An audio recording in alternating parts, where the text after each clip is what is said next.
মার্কা জোরসে বলো সবার প্রিয় তারা শোনে। পীর সাহেব চরমনায়ের পক্ষ থেকে ইসলামের বার্তা নিয়ে আমরা আপনাদের কাছে এখানে উপস্থিত হয়েছি। সংগ্রামী উপস্থিতি, পীর সাহেব চরমনায় আমাদের সকলের রাজনৈতিক এবং ধর্মীয় আধ্যাত্মিক নেতা। পীর সাহেব চরমনায়কে আমরা কেন নেতা হিসাবে মেনে নিচ্ছি?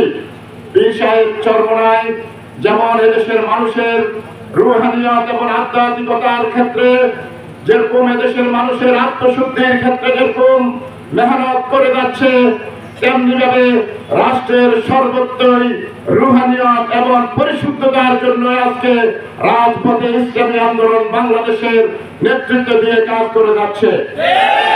উপস্থিতি, আজকে পীর সাহেব চরমনায় একজন সারা বাংলাদেশে একজন সর্বজন শ্রদ্ধেয় পীর। আজকে আমাদের দেশে আরো অনেক পীর আছে কিনা ভাইরা আমার? আজকে অন্যান্য পীরদেরকে এদেশের সাধারণ মানুষ যারা দিন বুঝে না তারা দেখা যায় পীরকে শ্রদ্ধা করে কিনা ভাইরা আমার? পীরকে বাবা বলে। অথচ আমাদের আমির পীর সাহেব চরমনায় উনি আমাদের সাধারণ মানুষকে পরিশুদ্ধতার জন্য বাবা বলে সম্বোধন করে সাধারণ মানুষদেরকে। পীর সাহেব চরমনায় আজকে দেশের মানুষকে, পথখোলা মানুষকে দ্বীনের পথে, ইসলামের পথে এই রাষ্ট্রটাকে একটি পরিশুদ্ধ বাংলাদেশ প্রতিষ্ঠিত করার জন্য আজকে আমাদের দ্বারে দ্বারে ঘুরতেছে, ঠিক কিনা ভাইরা আমার? পীর সাহেব চরমনায় বলতে আমরা অনেকে মনে করি পীরের পূজা করে, অথচ আমাদের আমির, আমাদের পীর ছোট থেকে ছোট যে কোনো কাজ করতে আমাদের আমির, আমাদের আমিরা কেন্দ্রীয় নেতৃবৃন্দের পরামর্শ ছাড়া কোনো কাজ করে না। আমাদের আমির সংগঠনের জাতীয় যে কোনো বিষয় সিদ্ধান্ত নিতে সকলের মতামত এবং পরামর্শ নিয়ে কাজ করে থাকে। আমাদের আমির এমন একজন আমির যিনি জাতীয় কোনো গুরুত্বপূর্ণ বিষয়ে যখন কোন জাতীয় সংকট সৃষ্টি হয় তখন সারা দেশ থেকে মজলিসে শুরা, জেলা সভাপতি, সেক্রেটারি থেকে শুরু করে দেশের সর্বোচ্চ উলামায়ে কেরামের মতামত নিয়ে কাজ করে থাকে। এমনকি দেশের কোন গুরুত্বপূর্ণ বিষয়ে যখন কোন সিদ্ধান্ত নিতে যখন বিব্রত বোধ করেন, সারা দেশ থেকে জেলা থানা পর্যায়ের নেতৃবৃন্দদেরকে নিয়ে ডেকে নিয়ে যান। পীর সাহেব চরমনায় এমন একজন মাটির মানুষ, তিনি একা কোনো সিদ্ধান্ত দেয় না, উনি কোনো মন গড়ে কোনো কাজ করে না। এদেশের উলামায়ে কেরামের পরামর্শ নিয়ে, এদেশের সর্বস্তরের নেতা কর্মীদের পরামর্শ নিয়ে কোরআন সুন্নাহর আলোকে আমাদেরকে দিক নির্দেশনা দিয়ে থাকেন। এরকম আরেকজন নেতা বাংলাদেশে নেই, যা মন চায় তাই করে, জনগণের উপর তার সিদ্ধান্ত চাপিয়ে দেয়। কিন্তু পীর সাহেব চরমনায় মন গড়ে কোনো সিদ্ধান্ত চাপিয়ে দেয় না। আজকে আমরা পীর সাহেব চরমনায়কে একজন মাটির মানুষ হিসাবে পেয়েছি। আমরা পীর সাহেব চরমনায়কে এমন একজন নেতা পেয়েছি, আমরা যখন সংকটে পড়ি তখন পীর সাহেব চরমনায়কে আমরা আমাদের এমন একজন রাহবার, এমন একজন আমাদের একজন আদর্শিক নেতা হিসেবে পাই।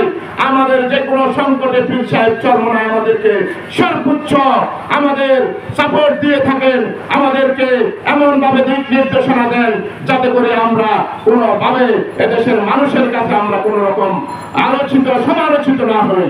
প্রিয় উপস্থিতি, আজকে আমরা পীর সাহেব চরমনায়ের আহ্বানে, পীর সাহেব চরমনায়ের নির্দেশে আপনাদের কাছে আগামী ত্রয়োদশ জাতীয় সংসদ নির্বাচনে 8 টাকা প্রতীক নিয়ে আসছি।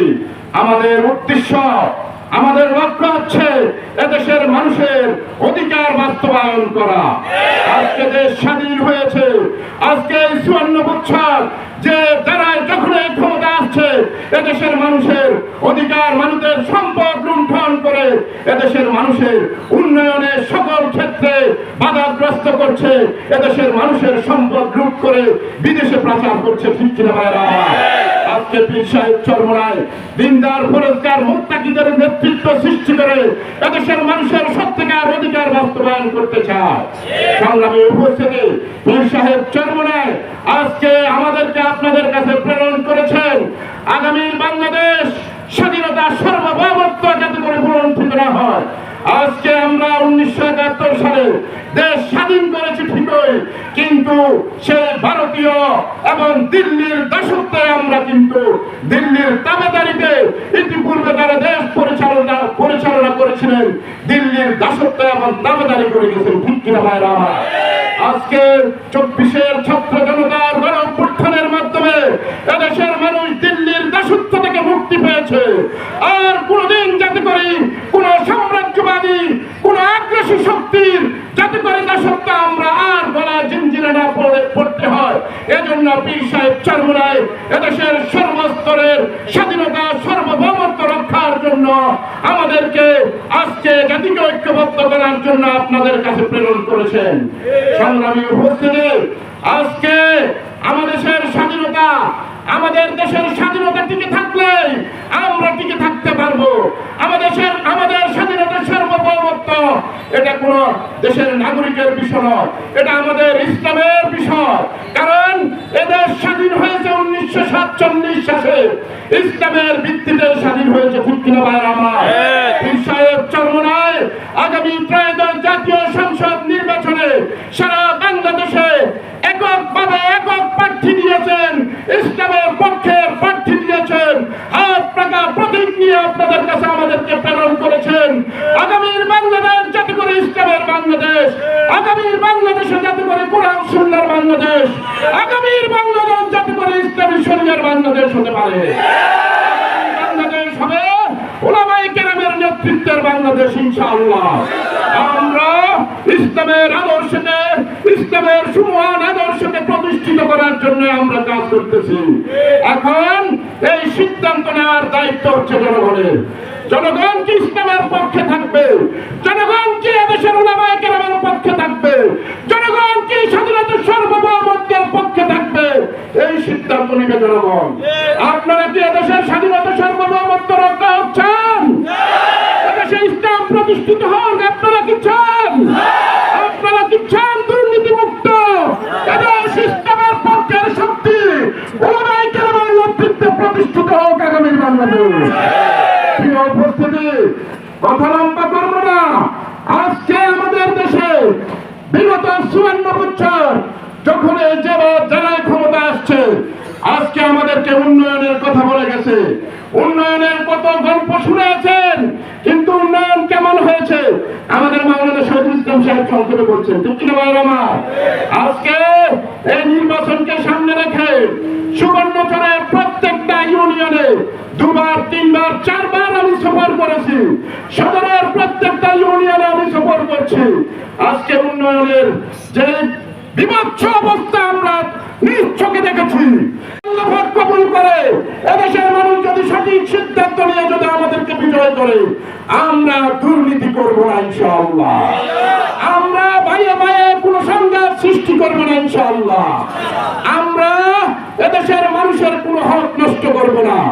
বরাদ্দকৃত বাজেট আমরা যে বরাদ্দ যা হবে তা আমরা বাস্তবায়ন করব ইনশাআল্লাহ। সংগ্রামী উপস্থিতি, আমি ইসলামী আন্দোলন বাংলাদেশের ছাত্র সংগঠন ইসলামী ছাত্র আন্দোলনের নেতৃত্ব দিয়ে আসছি এবং তার ধারাবাহিকতা বিগত প্রায় 30 বছর আমি এই সংগঠনের সাথে জড়িত। আলহামদুলিল্লাহ, আমার বিগত 30 বছরের রাজনীতিতে আমার অন্তরে লালন ছিল আমার আন্দোলন, ছাত্র আন্দোলন, আমার সংগঠনের নেতা কর্মীদের ভালোবাসা। আমি আজকে এই নির্বাচনে, আগামী ত্রয়োদশ জাতীয় সংসদ নির্বাচনে আমার মুহতারাম আমির পীর সাহেব চরমোনাই যখন আমাকে নোয়াখালী 4 সদর সুবর্ণচর আসনের প্রার্থী হিসেবে ঘোষণা দিয়েছেন, আমি আল্লাহকে সাক্ষী রেখে বলতেছি, আমার এই নোয়াখালী সদর সুবর্ণচরের 7 লক্ষ ভোটার সব মিলিয়ে প্রায় 10 লক্ষ নাগরিকের ভালোবাসা আমার অন্তরে।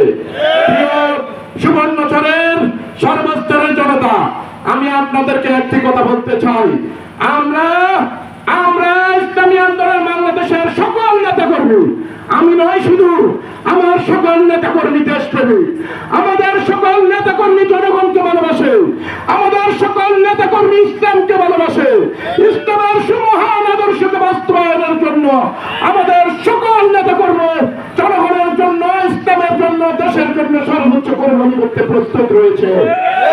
সুবর্ণচরবাসী, আপনাদেরকে আমরা উদাত্ত আহ্বান জানাবো, আপনারা আমাদের পাশে থাকুন, আপনারা পীর সাহেব চরমোনাইয়ের পাশে থাকুন, আপনারা উলামায়ে